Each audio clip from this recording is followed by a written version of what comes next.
Alors je vais vous demander d'accueillir une chercheuse qui s'appelle Sarah Maria et Yann qui travaille à la région Île-de-France. Tous les deux, on va discuter de concrètement ce qui est fait et ce qui reste à faire. Vous les applaudissez aussi sous un triomphe.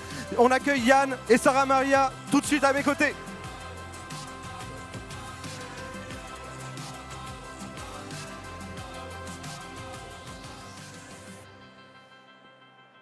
Bonjour à tous les deux, je suis très content qu'on ait cet échange parce que vous êtes des spécialistes tous les deux de ces sujets, de comment nos territoires, qu'ils soient ruraux, quartiers, grandes villes et un peu de tout ça, ont fait avancer la question écologique et notamment avec les premiers concernés. Je vous présente très rapidement, Sarah Maria, tu es une experte sur ces sujets-là, chercheuse. Est-ce que tu me racontes en quelques mots ce que tu fais au quotidien ? Merci Anthony pour la présentation. Alors moi je travaille sur la justice climatique depuis les quartiers populaires, donc depuis les premiers concernés. On a rédigé un rapport de recherche de un peu plus de 2 ans et demi avec l'association GetUp sur plus de 1000 jeunes de quartiers populaires partout à travers les suds et les milieux ruraux et les outre-mer aussi. Et donc on essaye un peu de propager cette bonne parole au quotidien. Magnifique. Yann, tu es vice-président à la région Île-de-France. Ces sujets de transition écologique, de climat, etc., c'est ta tasse de thé aussi. Tu me racontes ce que tu fais ? Moi, je suis effectivement vice-président de la région Île-de-France. Donc la région, c'est tous les départements d'Île-de-France. Il y a 8 départements. Et je m'occupe de transition écologique, c'est-à-dire je m'occupe d'économie circulaire, de biodiversité et de climat et d'énergie. Magnifique. On va rentrer dans le vif du sujet. Et comme il y a beaucoup de questions, on va essayer de faire efficace. Sarah Maria, est-ce que tu peux me poser le décor ? Parce qu'en fait, on a l'impression qu'il y a l'écologie comme ça. Et puis, ces dernières années, il y a des gens qui ont pris conscience qu'en fonction d'où tu habites, il y avait peut-être des spécificités. Aujourd'hui, c'est ton expertise première, l'analyse que tu fais.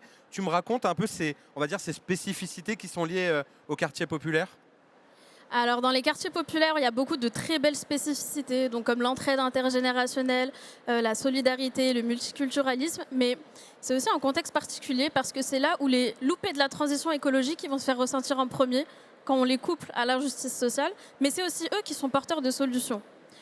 Alors, dans le cadre de la recherche qu'on a produite avec GetUp, on a beaucoup de données. Il y en a une qui nous a particulièrement étonnés, c'est que, mais elle est logique, lorsqu'on leur a posé la question « Quelle est la discrimination environnementale que vous percevez le plus au quotidien ?», 100% des répondants nous ont dit l'alimentation saine. Donc c'est pas la biodiversité, c'est pas le vélo, bien que ça ait été mentionné dans les mobilités, c'est vraiment ce qu'ils mettent dans leur assiette. Parce que derrière ça, il y a une question de dignité qui est très importante. Bien manger, c'est se sentir bien, c'est exister avec dignité. Donc, quand des gens parlent au nom de l'écologie et leur disent « vous devez manger bio » sans regarder ce qu'il y a dans le portefeuille, sans regarder ce qu'il y a dans le frigo, sans regarder ce qu'on a à proximité dans les milieux populaires qui en général sont des enseignes quand même assez discount, eh ben, on rate un truc, on rate un coche. Et donc, pour ne pas rater ce coche, il y a une chose assez simple à faire, qui est de leur demander, leur poser la question. C'est quoi vos priorités ? Et donc, on l'a fait. La lutte contre le changement climatique, ça arrive en 8e position dans leurs priorités. Donc loin derrière. Loin derrière. En premier, on avait l'insécurité, on avait la lutte pour le maintien des acquis sociaux, donc les retraites, la sécurité sociale, et on avait... qu'est-ce que c'était ? C'était le pouvoir d'achat. Donc finalement, les mêmes préoccupations que l'ensemble des Français. Voilà, les classiques. Et l'écologie, finalement, un peu loin derrière. C'est ça. Et en fait, il y a une hiérarchisation des urgences qui est en fin de compte parfaitement rationnelle et lucide. Et c'est cette lucidité sur quelles sont les urgences qui permet à des très belles initiatives d'éclore dans les quartiers populaires. Il y en a énormément. Mais j'aimerais que tu m'en cites quelques-unes quand même. Je vais essayer d'en citer quelques-unes. Tout à l'heure, il y avait Ayoub des Déterminés qui fait un travail fantastique. Il y a l'association GetUp, je sais que vous êtes dans la salle. Je vais pas me lancer, qu'ils sont dans la salle qui fait un travail fantastique sur les ateliers, sur la production de données, sur en fait le changement du narratif. Je vais vous citer 2 petites initiatives. Alors la première, c'est pas tant que ça une initiative, c'est une personne, c'est Djangou Traoré à Saint-Denis, qui elle milite beaucoup sur le mal logement et sur la défense du droit des habitants et depuis peu qui est élue municipale aux côtés de Bali Bagayoko. Et ce qu'elle nous disait, c'est qu'elle part toujours d'une situation concrète. Elle n'emploie jamais le terme d'écologie. Les situations concrètes, par exemple, ça va être la démolition d'immeubles. Elle va expliquer les impacts sur la santé des enfants à travers la poussière, par exemple, et ça fonctionne très bien. Deuxième exemple, ça va être Campus, l'association Campus donc, qui propose des séjours pédagogiques pour les jeunes de milieux populaires et d'établissements prioritaires. sur une panoplie de thématiques, dont la justice climatique. Et ils partent une semaine, par exemple, en voyage pour revenir sur des fondamentaux comme ça et peut-être semer une graine. Ils sèment des graines et ils sèment très très bien des graines parce qu'il n'y a pas très longtemps, ils ont fait un séjour sur la justice environnementale et ils ont réalisé un projet qui s'appelle la COP des quartiers. Exceptionnel. Je vous invite à regarder la vidéo sur leur Instagram, c'est vraiment tout ce qu'on essaye de faire au quotidien. Et peut-être un dernier point. Oui, allons-y. Voilà, on a beaucoup parlé de milieux populaires, donc il n'y a pas besoin de nier aussi que pour beaucoup de ces familles, elles ont un héritage issu de l'immigration qui est très important, notamment post-colonial. Et il y a un rapport à la terre et au vivant qui est très présent et très ancien, très ancré. Donc là, par exemple, si je cite la figure du père qui radote et qui dit qu'il aimerait bien aller au pays d'origine pour avoir une ferme, je pense que ça vous parle. Les étés passés avec les grands-parents où ils sèment les champs, ils cultivent, ils mangent ce qui est de saison, il n'y a pas de surconsommation parce que c'est même pas dans l'imaginaire collectif. Ça aussi, je pense que ça vous parle. En fait, c'est un lien à la terre qui est transmis à travers les récits, à travers le souvenir. Et donc ça, c'est aussi très révélateur de ce sur quoi ils s'engagent. Pareil, on leur a posé la question, sur quoi est-ce que vous engagez au quotidien? Changement climatique? Loin, derrière. En top réponse, on avait la solidarité. La solidarité notamment à l'international. Et donc on a creusé un peu. On leur a dit, ok, mais tu fais quoi dans les assos de solidarité? Ils forent des puits, ils plantent des arbres, ils soutiennent financièrement, matériellement, humainement quand il y a des catastrophes à l'étranger comme les feux de forêt qui ont lieu en Kabylie il y a quelques années ou le séisme au Maroc. Et tout ça, c'est très révélateur. Et donc on voit bien l'importance des mots aussi. Qu'en fait, tous les mots qui sont un peu généralistes, Ouais. écologie, rapport au climat, la transition énergétique, sont finalement un peu des mots parfois politiques ou des mots de l'actualité, mais parlent moins, alors que sous ces actions solidaires, au final, on revient à des actions qui consistent à avoir un impact écologique, c'est ça? Ouais, et ça, c'est une ressource écologique qui est extraordinaire et qui est ancrée en eux. Et il y a juste à voir, Yann, peut-être vous pourrez confirmer, mais lors des COP, des pré-COP, il y a plein de tables autour des savoirs autochtones, des solutions basées sur la nature. Et donc, pour revenir à notre échelle, reconnaître cet héritage culturel, c'est pas du tout faire dans la politique identitaire, bien au contraire. C'est un levier légitime de l'engagement écologique. Oui, et puis trouver des leviers de motivation aussi pour que les gens se sentent concernés. Absolument. Et se disent c'est aussi mon rôle et puis je laisse pas ça à côté parce qu'en effet prendre soin de soi, on voit certaines régions et là je parle aussi des zones rurales où les gens le rapport aux pesticides, le rapport à l'alimentation on va dire moins saine a créé des cancers juvéniles etc. Donc on voit bien qu'il y a tout un sujet de santé publique et du coup ça me fait une parfaite transition pour Yann. Yann aujourd'hui tu le disais, on le disait, tu es vice-président en charge de ces sujets à la région. Comment finalement tu intègres ces réalités dans les actions quotidiennes de la région?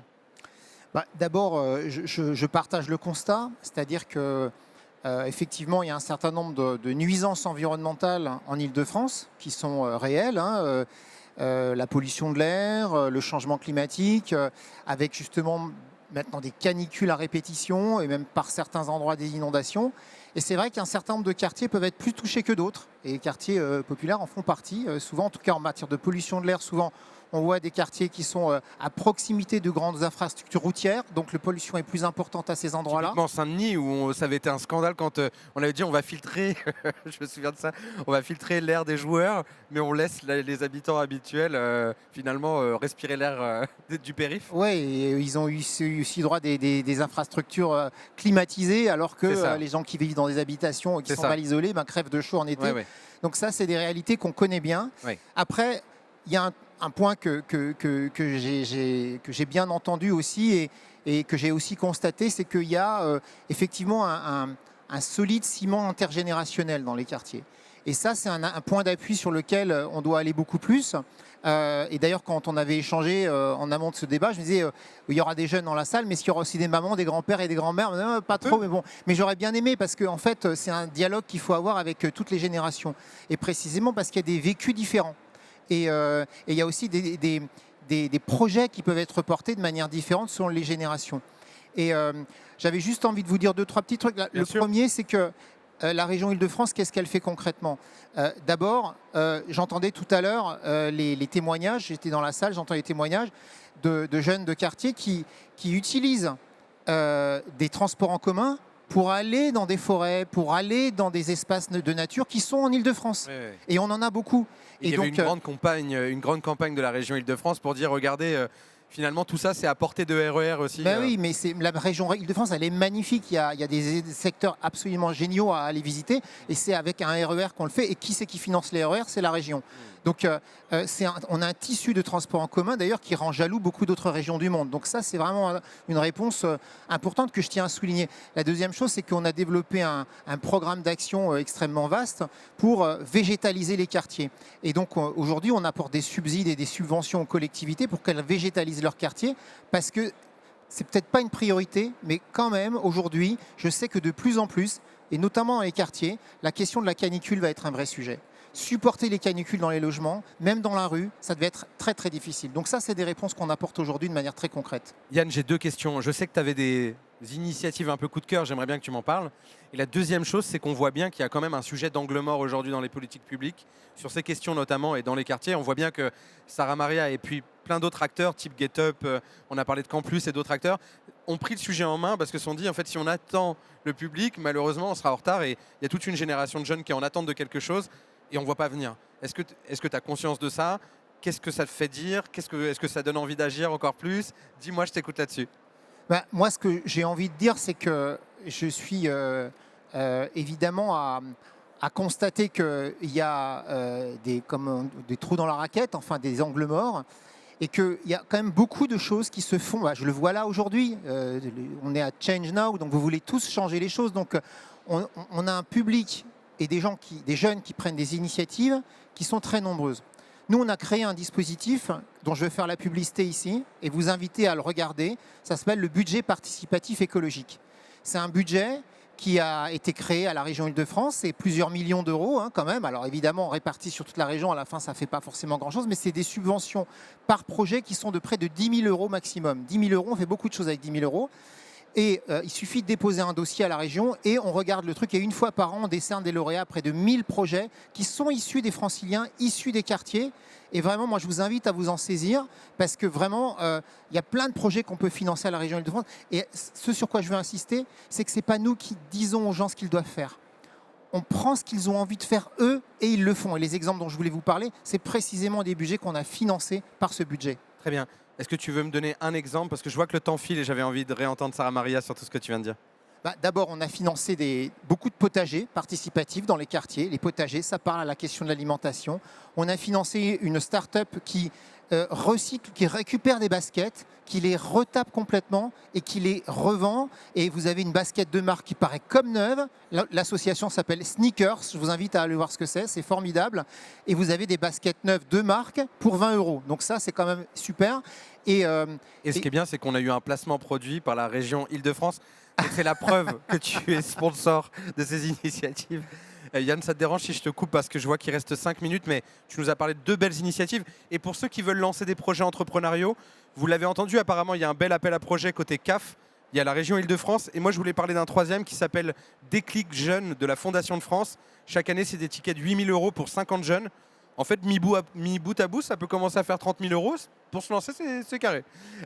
Chère Sarah Maria, moi, j'aimerais t'entendre concrètement aujourd'hui sur ces politiques publiques. Est-ce que c'est au niveau des attentes des jeunes? Est-ce que tu penses qu'il faut accélérer? Est-ce qu'il y a un message à faire passer à Yann en disant on a envie de continuer à bosser avec vous, aller plus loin? Je ne sais pas. The floor is yours. Carte blanche.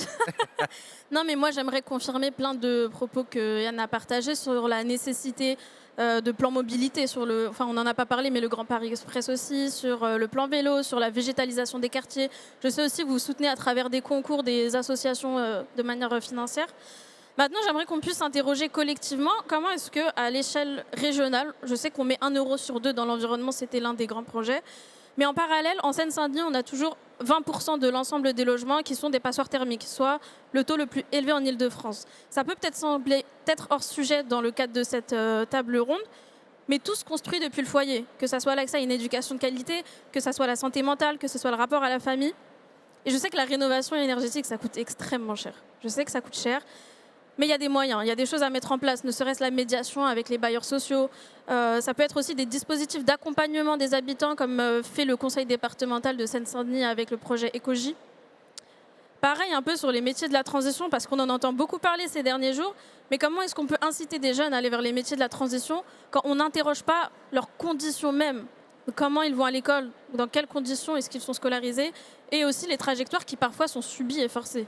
Donc toi, le sentiment que tu as et aujourd'hui ce que tu portes comme message, c'est aussi comment on remet sur la table les différentes solutions qui ont fonctionné à l'échelle des quartiers populaires et qui aujourd'hui peut-être qu'il faut accélérer, remettre sur le dessus de la pile. C'est ça, il y a un changement de gouvernance, de mode opérateur qui a à explorer, et aussi ça revient sur tout le nom de la table ronde qui est comprendre, exiger, transformer.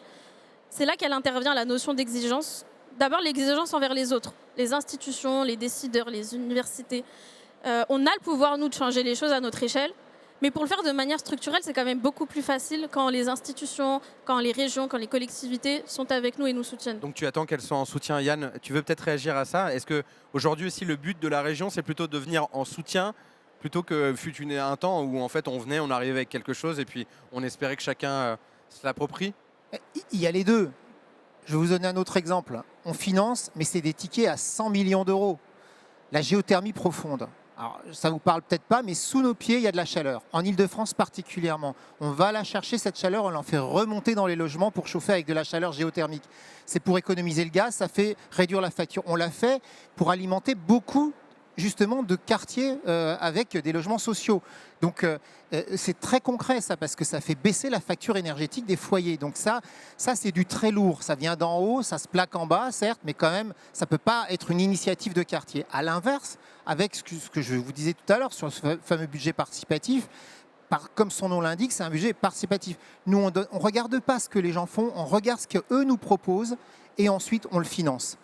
Et on leur donne un ticket à 10 000 euros. C'est pas rien. Encore une fois, moi, je vous invite à regarder ça. Donc, c'est les deux. Et je vais vous dire, on a aujourd'hui, ça fait 6 ans qu'on fait ça. On a 5000 projets qui ont été sortis de terre comme ça. C'est une mine d'idées justement de choses à reproduire qui marchent bien. Maintenant, on a même le temps de retour pour regarder si ça a marché. Il y a plein d'initiatives.